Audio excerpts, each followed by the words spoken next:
Hi everyone, like she said. My name is Sello Mkantjwa and I work for a company called Incentivize. And today we're going to be looking at a real-world application using Vue.JS. And this application that we're going to be looking at is, it's a music streaming application that I wrote about a few months ago as a side project. I'll show you what it looks like. Cool. So this is it right here. The basic premise or the idea behind this is you can upload your music from your computer. And then, so for example, if we were to do that, it usually works. But so the idea is that you can upload your music from your computer and then you can access it from anywhere, from any of your other devices. And let's just cancel that. And any music that you upload will show up on this screen. And then when it works, you will be able to play it. You'll be able to play it like a normal player. You guys have seen a player before, right? Cool. So we're going to be using this as a way to introduce some concepts, some of the more common Vue.js concepts. And hopefully we'll also be looking at some code for this stuff. So hopefully you guys will enjoy that. Cool. So the concept that we're going to be looking at are components. This should be familiar to most people. Most front-end frameworks these days are based on components, so your Angular, React.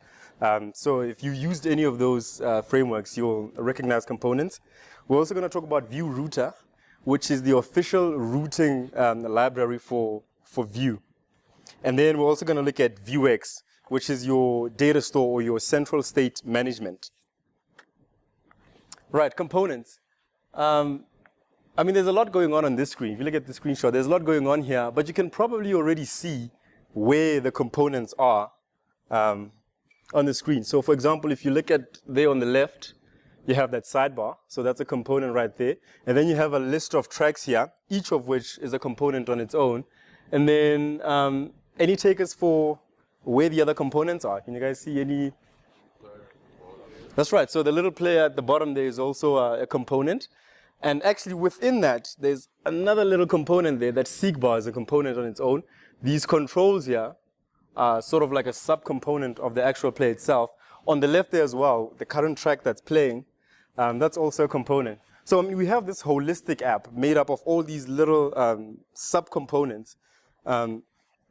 And the reason why you might want to sort of structure your application like this is, I think it is easier to work on or to sort of work on a player component than it is to work on a player portion of a whole app. And what I mean by that is if you're working on a component, then you can concentrate solely on that component on its own. So you can drown out all the noise of what's going on, all the other things that are going on around the app and focus solely on that component. And once that works and you have the confidence that that works, then you can go on and work on all the other components of your application. So I'm going to take a look at, we're going to look at some code now. And the code that I want to look at is for that little component at the bottom, that little player down there. And the reason I chose this component is because there's so many things happening in there. We'll be able to cover a lot of ground. We'll be able to talk about a lot of things just by looking at that component. Okay, cool. And the first thing you'll notice with Vue components is everything is in this component, right? So, I mean, you have your template there. All of your HTML is in this component, right? And then you also have your sort of your business logic right there. You have your JavaScript also in this component. And then if you go down a little bit more, you also have your styles defined in the same component.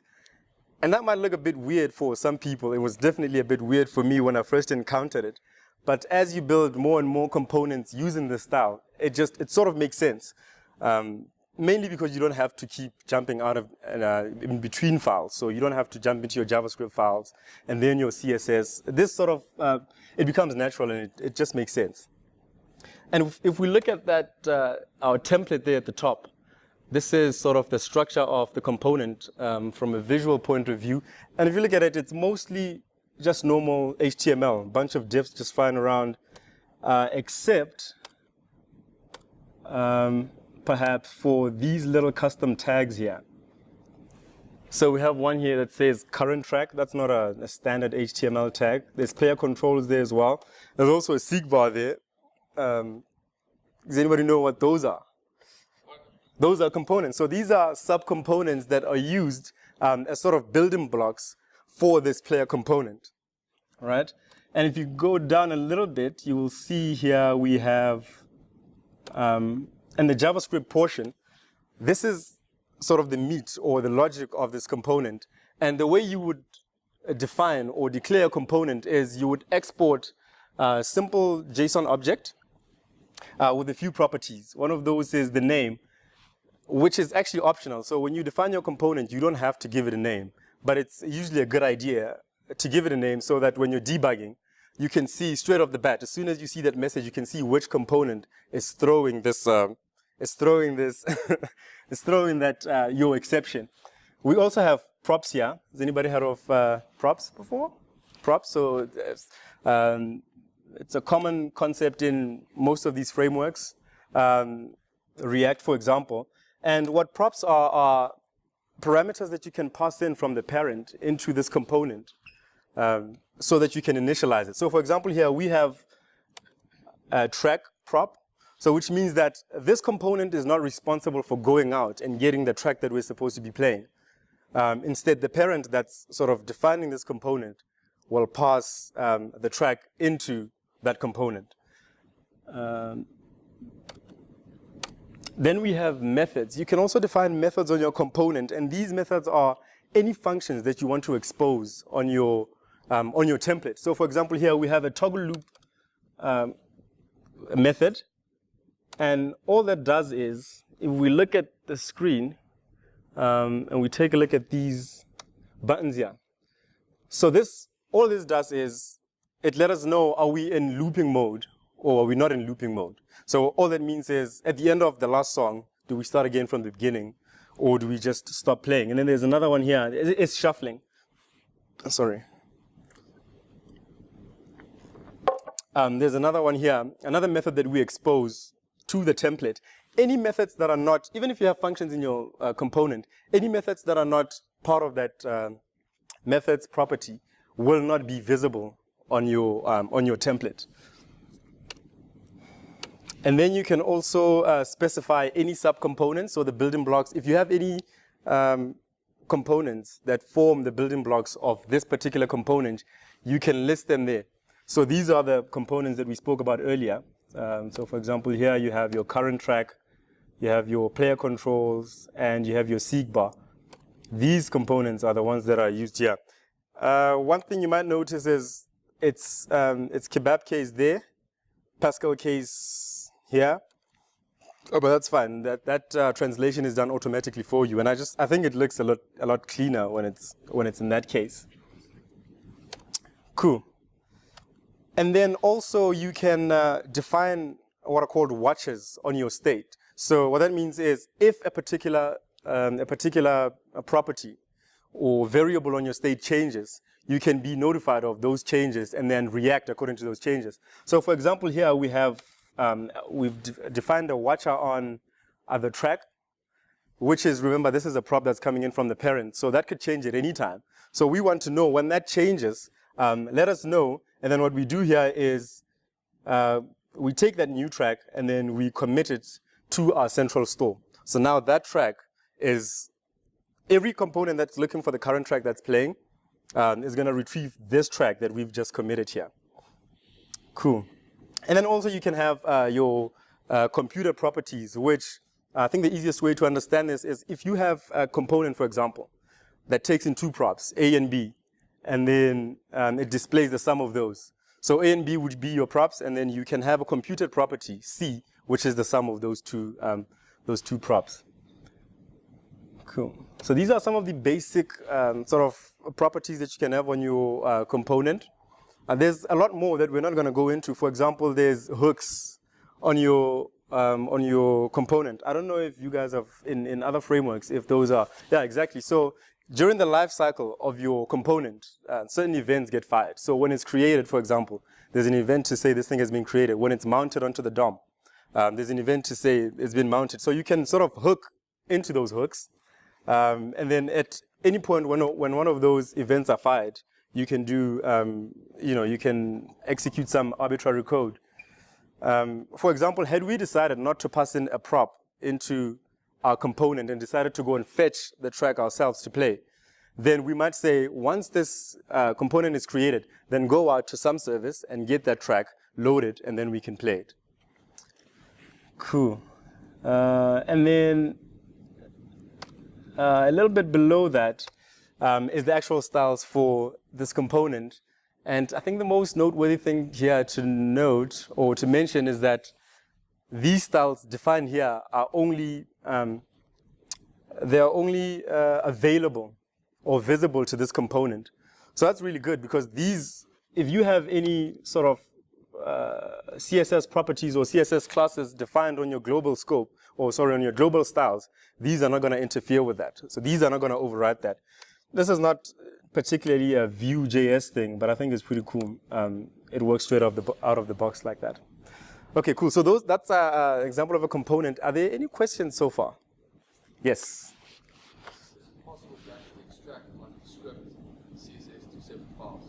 Sorry? Can you actually extract the script and the CSS to separate files? Yes, you can. So yeah. Yes. Which is what I did, incidentally, when I started out.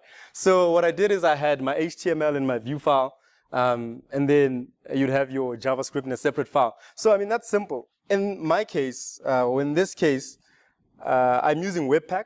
So I mean, I can import that CSS simply. So I can just do a require on the CSS or a require on the JavaScript. So I mean, it is an option. But once you start writing components, you will eventually end up doing it like this. Cool. There's another question that side. The style, so you talked about how style. That would be right here. Style only applies to Spotify. That's right. Yes. Is that what's meant by scope? Yes. So I don't know. This is not a specific Vue.js feature. It's a CSS feature. So you can have scoped CSS styles. So this just leverages off of that. Yes, that's fine. So what you can do, in fact, if you check there, there's a few imports. Yeah, so you can import your styles into this component, as I did there. Cool. Any more? All right, cool. So that's it for components. The next thing that we're going to look at is, if I can just check my, yes, the next thing we're going to look at is the Vue-router. And this is going to be a really short section. But basically what the Vue-router is, it allows you to define what happens when you hit a particular route. So for example, if we land on the home page, what component must be loaded? Or what must happen as soon as we hit that route? And Vue has, you'll find that Vue has, unlike React, I don't know, but when I started working with React, I found that a lot of the other things you'd have to go out and find on your own. So if you needed a router, you had to make a decision about which one do I use. You could use like any arbitrary one. If you needed state management, you'd go out and pick anyone that you want. There weren't any, so you weren't necessarily forced, or there weren't any recommended ones. What Vue does, it has official plugins or libraries that they recommend that you use. And these are mostly developed by the core team as well. Cool. Now, if we take a look at, just want to show you what a standard router will look like. It's very simple. So the one thing about a router is that it's an extension of Vue. So it's sort of like a plugin that you have to install, and you do that by using Vue.use router. So now, once you've done that, then you can use that in any of your components as well. And the way to define a router, which is basically all of the routes that are available on your app, is you initialize a new router, and you give it an array of all of the routes that will be available in your app. So for example, here we have the home root. So just give it a path. So when we hit home, this is the component that will be loaded. And you'll see that that home component we get from right here. So we import that component. And then once we hit the home root, that is loaded. You don't really need to give it a name, but once again, it's recommended because it's very easy for debugging. And also sometimes it's much easier to navigate to a route using its name rather than the actual path.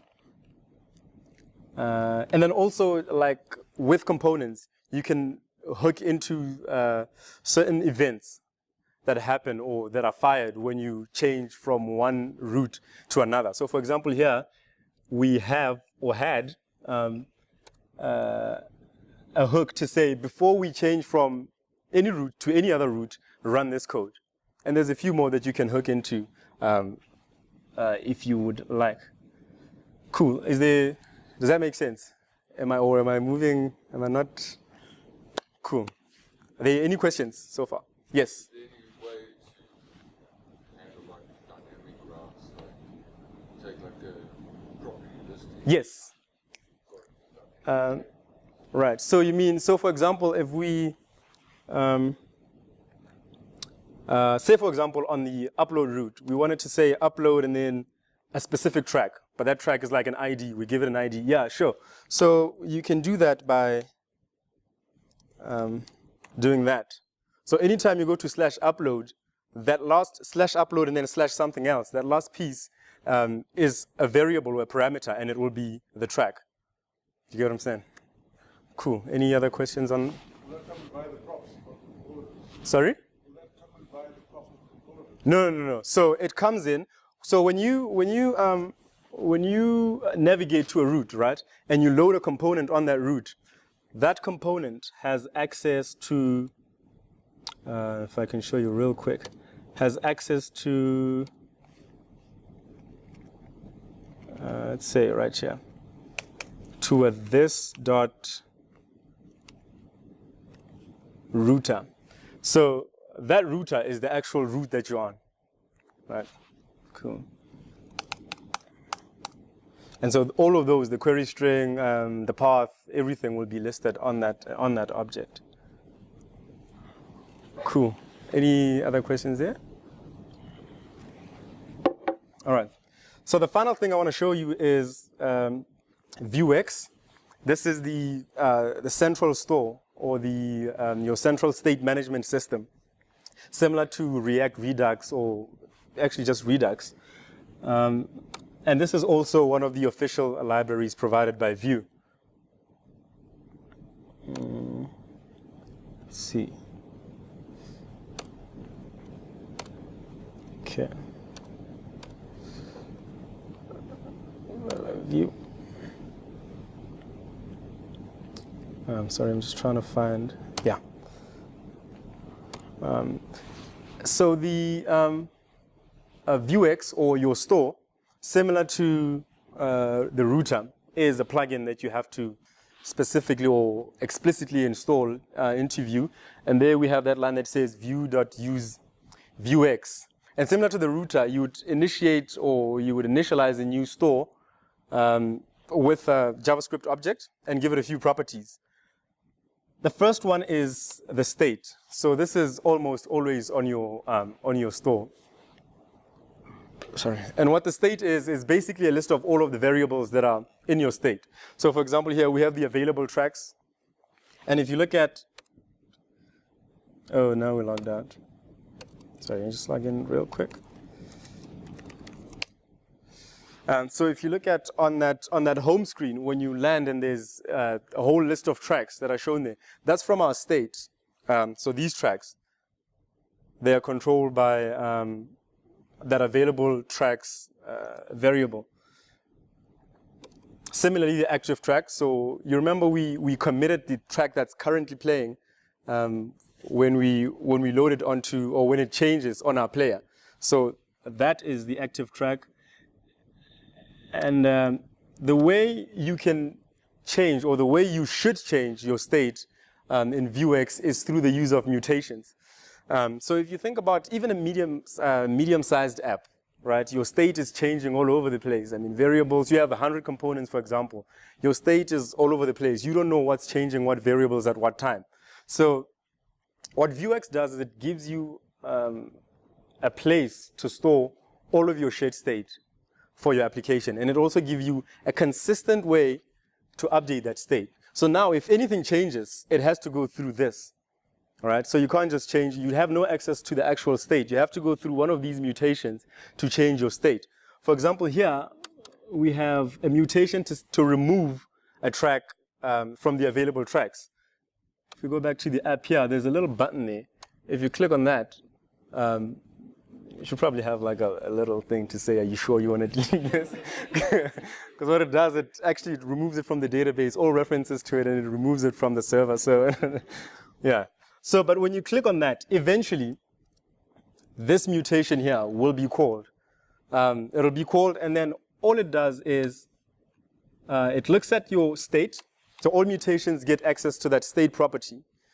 And all it does is eventually it finds the track that you're trying to remove, and then it removes it from your state. And you saw that once I clicked that button, it was removed from the actual view as well. So that's because everything is in this state, and when this changes, everything changes or updates in the actual app. We have another one here to update the available tracks, which is slightly different from the first one. So when someone logs in onto the app, we have to show them all of the apps that they have available. And what we do is we go down to the server, we pull down all their tracks, and then we persist those tracks using this mutation. All right, cool. So mutations are one way, just one way to mutate or to change your state. Another way is actions. And, okay, so another way to change your state is through the use of actions. The thing with mutations is that they're very simple. All you get is a state parameter. So you get the state and then some parameters that you can use to mutate that state. And you can't do, or you shouldn't do, any asynchronous operations in your mutations. I don't know what happens if you do, but it is very much recommended that you don't. Your actions are very much different, so they're slightly more powerful than your mutations, because when you get in an action, you get what's called a context, which is basically your whole store. And in that context, you have the state, you have access to other actions, you have access to mutations. So within an action, you can call another action, and you can call mutations. You can't do that in your mutations because all you get is the state, right? So now, when I said you click here, right, and it removes the track from the view, it removes it from everywhere. What happens is we actually call this a remove track action. We don't directly call the mutation. This action will eventually call the remove available tracks mutation. And the reason why we put this in here is because we have to do a few things. There's a few things involved in removing an actual track. And one of those is first you remove it from the state, and then you initialize the tracks that are left or the tracks that are available. I mean, your state has changed. The available tracks are different now, right? So there's a few things happening in the background here that you do in the initialized tracks. So it's not as simple as when you, the play order, for example, of the tracks. There's a few things that are happening, some ugliness happening in there. And so that ugliness is hidden away in another action called initialized tracks. So yeah, actions much more powerful than mutations. You generally use this to do any asynchronous actions and to do more complex operations on your state. If you want to get access to any of your state variables from outside the store itself, you need to define those variables as getters. So for example, we have a getter there for available tracks, and all you get in a getter is a function. You get the state, and then you return something from that state. So these tracks here, for this component, this little track list component, to get those available tracks, it uses that getter to retrieve them from the state. Cool. And then so one final thing with VueX is, if you can imagine a complex app, right? Say you have a lot of components, 100 components. Now you have each of those components have some sort of variables that they contribute to the state, right? Your state can get pretty big pretty quickly. But there's a way to manage that. What you might want to do is you might want to sort of chunk it into sort of modules that make sense. So for example, here we have a module that deals mostly with player-related things. So for example, if we go in here, this is another VueX store, but this is sort of like a sub-module for our main store for the app. And this deals with things that are mostly related with the app. So the current track that's playing, is the player playing, the play progress percentage. So those kind of things they might be required by some other components, but they are owned by the player store, all right? So this is a good way to sort of keep your store in check and make sure that it doesn't become overwhelming and too big.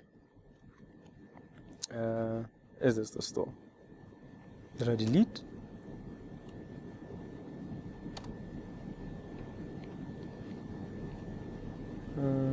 Okay, so that's the wrong store. Okay, cool. So, you can see there we have a few other modules. There's one for the player, there's one for the upload component, which is that one. Okay, well, it was there. Okay, so there's one for your upload component as well.